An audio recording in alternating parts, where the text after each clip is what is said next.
ನಮಸ್ಕಾರ. ನೀವು ನೋಡ್ತಾ ಇದ್ದೀರಾ ನ್ಯೂಸ್ 18 ಡಿಜಿಟಲ್ ಕಾಂಟೆಂಟ್. ನಾನು ನವಿತಾ ಜೈನ್. ಭಾರತೀಯ ರೈಲ್ವೆಯನ್ನ ಭಾರತೀಯರ ಜೀವನಾಡಿ ಅಂತ ಕರಿತೀವಿ. ಭಾರತೀಯ ರೈಲ್ವೆ ವಿಶ್ವದ 4ನೇ ಅತಿ ದೊಡ್ಡ ಪ್ರಯಾಣ ಸಂಪರ್ಕ ಜಾಲ. ದೇಶದ ಹೆಚ್ಚಿನ ಜನರು ರೈಲ್ವೆ ಪ್ರಯಾಣವನ್ನೇ ಇಷ್ಟಪಡ್ತಾರೆ, ಹಾಗೇನೇ ಅದರಲ್ಲಿ ಪ್ರಯಾಣವನ್ನ ಬೆಳೆಸ್ತಾರೆ. ಜೊತೆಗೆ ಖರ್ಚು ಕಡಿಮೆ ಅನ್ನುವಂಥದ್ದು ಕೂಡ ಇದೆ. ಆದರೆ ಇದೀಗ ಭಾರತೀಯ ರೈಲ್ವೆ ಕೂಡ ಪ್ರಯಾಣಿಕರಿಗೆ ಕಟ್ಟುನಿಟ್ಟಾದ ಒಂದಷ್ಟು ಮಾರ್ಗಸೂಚಿಗಳನ್ನ ರೆಡಿ ಮಾಡಿಕೊಳ್ತಾ ಇದೆ. ಈಗಾಗಲೇ ಅನೇಕ ಮಾರ್ಗಸೂಚಿಗಳಿತ್ತು, ಅದಕ್ಕೆ ಸರಿಯಾಗಿ ಇದೀಗ ಮತ್ತೊಂದು ಮಾರ್ಗಸೂಚಿಯನ್ನ ಕಟ್ಟುನಿಟ್ಟಾದ ನಿಯಮವನ್ನ ಜಾರಿಗೆ ತರುವುದಕ್ಕೆ ಮುಂದಾಗಿದೆ. ಅದು ಯಾವ ವಿಚಾರ ಅಂತ ಹೇಳಿದ್ರೆ, ಲಗೇಜ್ ನಿಯಮಗಳನ್ನ ಜಾರಿಗೆ ತರುವುದಕ್ಕೆ ಮುಂದಾಗಿದೆ. ಈ ನಿಯಮಗಳ ಪ್ರಕಾರ ಇನ್ನು ಮುಂದೆ ವಿಮಾನ ಪ್ರಯಾಣದ ವೇಳೆ ಅನುಸರಿಸುವಂತಹ ರೂಲ್ಸ್ಗಳ ರೀತಿಯಲ್ಲೇ ರೈಲ್ವೆ ಪ್ರಯಾಣದ ಸಂದರ್ಭದಲ್ಲೂ ಲಗೇಜ್ ವಿಚಾರಕ್ಕೆ ಸಂಬಂಧಪಟ್ಟ ಹಾಗೆ ನೀತಿ ನಿಯಮಗಳನ್ನು ರೂಪಿಸಲಾಗುತ್ತೆ ಅಂತ ಹೇಳಲಾಗಿದೆ. ಇಲ್ಲಿಯವರೆಗೂ ರೈಲಲ್ಲಿ ಲಗೇಜ್ ತಗೊಂಡು ಹೋಗೋದಕ್ಕೆ ಯಾವುದೇ ರೀತಿಯ ನಿರ್ಬಂಧ ಇರಲಿಲ್ಲ, ಅಥವಾ ಇಷ್ಟೇ ತಗೊಂಡು ಹೋಗಬೇಕು ಅನ್ನುವಂತಹ ಯಾವುದೇ ಮಿತಿ ಇರಲಿಲ್ಲ.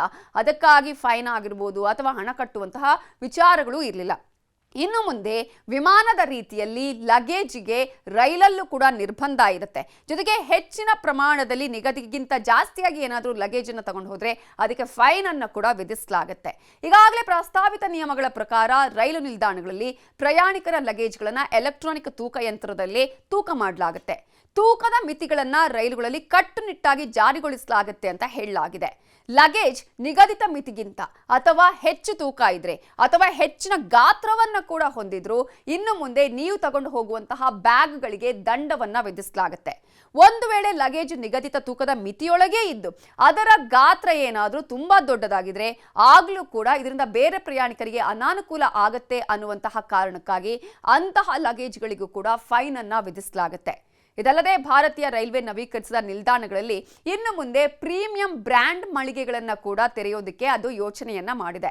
ರೈಲ್ವೆ ನಿಲ್ದಾಣಗಳಲ್ಲಿ ಈಗಾಗಲೇ ನೀವು ಏರ್ಪೋರ್ಟ್ಗಳಲ್ಲಿ ನೋಡ್ತೀರಿ, ವಸ್ತ್ರದ ಮಳಿಗೆಗಳು, ಪಾದರಕ್ಷೆಗಳು, ಎಲೆಕ್ಟ್ರಾನಿಕ್ ವಸ್ತುಗಳು ಇವೆಲ್ಲವನ್ನು ಕೂಡ ಪರ್ಚೇಸ್ ಮಾಡೋದಕ್ಕೆ ಅವಕಾಶ ಇರುತ್ತೆ. ಸಾಕಷ್ಟು ಶಾಪ್ಗಳು ಕೂಡ ಇರುತ್ತೆ ವಿಮಾನ ನಿಲ್ದಾಣಗಳಲ್ಲಿ. ಅದೇ ರೀತಿಯಾಗಿ ರೈಲ್ವೆ ನಿಲ್ದಾಣಗಳಲ್ಲೂ ಕೂಡ ಇವೆಲ್ಲವುಗಳನ್ನ ಮಾರಾಟ ಮಾಡೋದಕ್ಕೆ, ಅವುಗಳನ್ನ ಶಾಪ್ಗಳನ್ನ ಮಾಡೋದಕ್ಕೆ ಅವಕಾಶ ಕಲ್ಪಿಸಲಿದೆ. ಪ್ರಯಾಣಿಕರಿಗೆ ಅನುಕೂಲತವನ್ನ ಜಾಸ್ತಿ ಮಾಡಿಕೊಡೋದು, ಜೊತೆಗೆ ಹೆಚ್ಚುವರಿ ಆದಾಯವನ್ನ ಇಲಾಖೆಗೆ ಗಳಿಸುವಂತಹ ಉದ್ದೇಶದ ಜೊತೆಗೆ ರೈಲ್ವೆ ನಿಲ್ದಾಣಗಳಲ್ಲಿ ಆಧುನಿಕವಾಗಿ ವಿಮಾನ ನಿಲ್ದಾಣ ಶೈಲಿಯ ವಾತಾವರಣವನ್ನ ನಿರ್ಮಾಣ ಮಾಡುವ ಗುರಿಯನ್ನು ಕೂಡ ಹೊಂದಿದೆ ಅಂತ ಹೇಳಿ ಈಗಾಗಲೇ ರೈಲ್ವೆ ಅಧಿಕಾರಿಗಳು ತಿಳಿಸಿದ್ದಾರೆ. ಇನ್ನು ಪ್ರಯಾಣಿಕರಿಗೆ ಪ್ರಯಾಣದ ದರ್ಜೆಗೆ ಅನುಗುಣವಾಗಿ ಲಗೇಜ್ಗಳ ಮಿತಿಯನ್ನು ನಿಗದಿಪಡಿಸಲಾಗಿದೆ. ಹಾಗಾದ್ರೆ ಯಾವ್ಯಾವ ಕ್ಲಾಸ್ಗಳಿಗೆ ಎಷ್ಟೆಷ್ಟು ಮಿತಿಯನ್ನು ನಿಗದಿಪಡಿಸಲಾಗಿದೆ ಅಂತ ನೋಡೋದಾದ್ರೆ, AC ಫಸ್ಟ್ ಕ್ಲಾಸ್ ಬೋಗಿಗಳಲ್ಲಿ ಅಂದ್ರೆ AC ಸಿಂಗಲ್ ಟೈರ್ ಬೋಗಿಗಳಲ್ಲಿ 70 kg ತೂಕದವರೆಗೂ ಕೂಡ ಲಗೇಜ್ ಅನ್ನು ತಗೊಂಡು ಹೋಗಬಹುದು.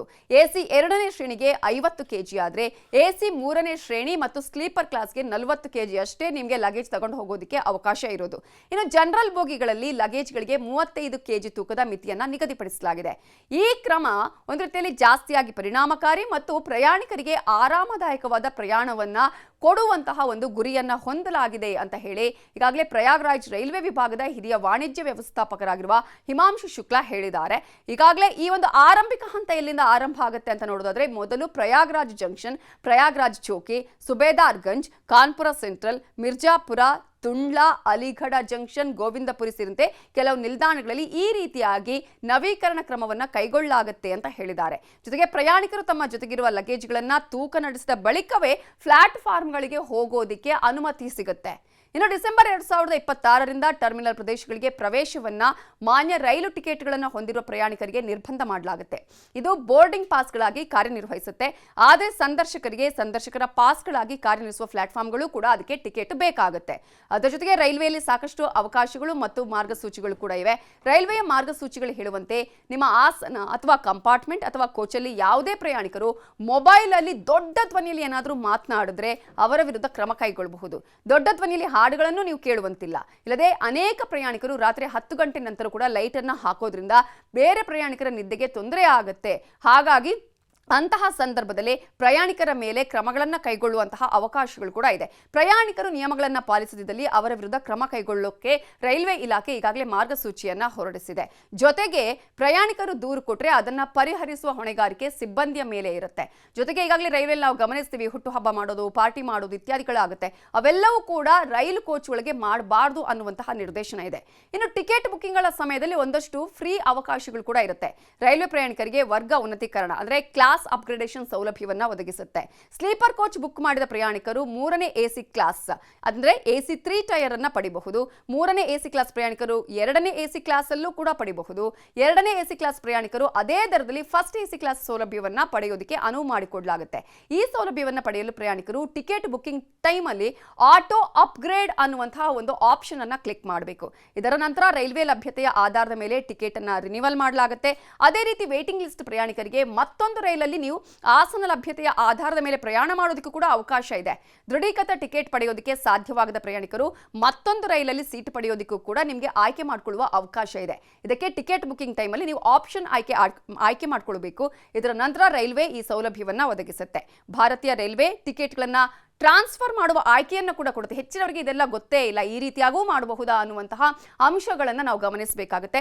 ಯಾವುದೇ ವ್ಯಕ್ತಿ ಏನಾದರೂ ನನಗೆ ಈ ಒಂದು ಕಾರಣದಿಂದಾಗಿ ಪ್ರಯಾಣ ಮಾಡೋದಕ್ಕೆ ಸಾಧ್ಯ ಆಗ್ತಾ ಇಲ್ಲ ಅಂತ ಹೇಳಿದ್ರೆ ಅವರು ತನ್ನ ಕುಟುಂಬದ ಯಾವುದೇ ಸದಸ್ಯರ ಹೆಸರಿಗೂ ಕೂಡ ಟಿಕೆಟ್ ಅನ್ನ ಟ್ರಾನ್ಸ್ಫರ್ ಮಾಡಬಹುದು. ಆದರೆ ಪ್ರಯಾಣ ದಿನದ 24 ಗಂಟೆಗಳ ಮೊದಲು ಟಿಕೆಟ್ ಅನ್ನ ಟ್ರಾನ್ಸ್ಫರ್ ಮಾಡ್ಕೊಳ್ಬೇಕು.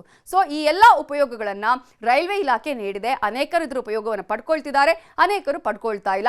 ಇನ್ನು ಯಾವೆಲ್ಲ ಸುಧಾರಿತ ಕ್ರಮಗಳನ್ನ, ನೀತಿ ನಿಯಮಗಳನ್ನ ರೈಲ್ವೆ ಇಲಾಖೆ ಮಾಡುತ್ತೆ ಅನ್ನೋದು ಕಾದು ನೋಡಬೇಕಾಗಿದೆ. ಈಗಾಗಲೇ ಈ ಒಂದು ವಿಚಾರ ಲಗೇಜ್ಗೆ ಸಂಬಂಧಪಟ್ಟ ಹಾಗೆ ಈಗಾಗಲೇ ಪ್ರಯಾಗ್ರಾಜ್ನಲ್ಲಿ ಮೊದಲು ಈಗ ಮಾಡಲಾಗುತ್ತೆ, ಆನಂತರ ಎಲ್ಲಾ ಕಡೆಯಲ್ಲೂ ಕೂಡ ಮಾಡುವಂತಹ ಸಾಧ್ಯತೆಗಳು ಇದೆ. ಆದರೆ ನಮ್ಮ ಭಾರತದಲ್ಲಿ ಈಗಾಗಲೇ ರೈಲ್ವೆಗಳಲ್ಲಿ ಯಾವ ರೀತಿಗೆ ಜನ ತುಂಬಿರ್ತಾರೆ ನೋಡ್ತೀವಿ, ಎಷ್ಟು ಲಗೇಜ್ಗಳು ತಗೊಂಡು ಹೋಗಿರ್ತಾರೆ ನೋಡ್ತೀವಿ. ಇಂಥ ಸಂದರ್ಭದಲ್ಲಿ ಈ ಒಂದು ಲಗೇಜ್ಗೆ ಸಂಬಂಧಪಟ್ಟ ಹಾಗೆ ಮಿತಿಗಳನ್ನ ಹೇರೋದು ಎಷ್ಟರ ಮಟ್ಟಿಗೆ ಇದು ಉಪಯೋಗ ಆಗುತ್ತೆ, ಎಷ್ಟರ ಮಟ್ಟಿಗೆ ಇದರಿಂದ ಜನರಿಗೆ ಉಪಯೋಗ ಆಗುತ್ತೆ ಅನ್ನೋದರ ಜೊತೆಗೆ ಸಾಕಷ್ಟು ರೀತಿಯಾದಂತಹ ಪ್ರಶ್ನೆಗಳು ಕೂಡ ಹುಟ್ಟುಕೊಳ್ಳಬಹುದು. ಇದೇ ಹೊತ್ತಿನ news 18 digital content. Thank you.